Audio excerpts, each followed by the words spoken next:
So practice 4.9 question 5. Determine the value of each of the following. Right. So this is anti-log.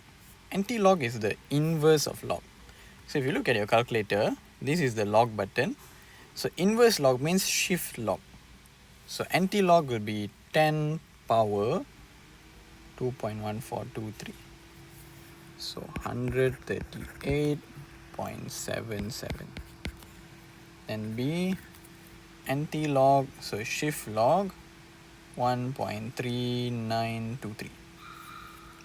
24.677, or we can make it 68.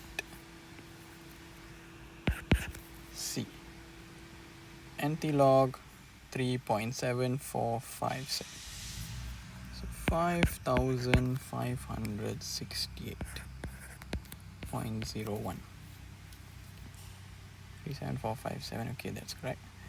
Shift log negative 3.3923, we get 0.000405.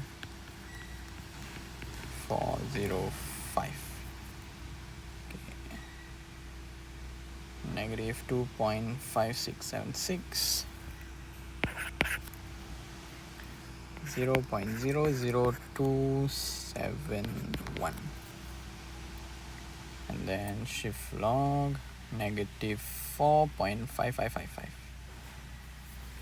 We get 0.0000278.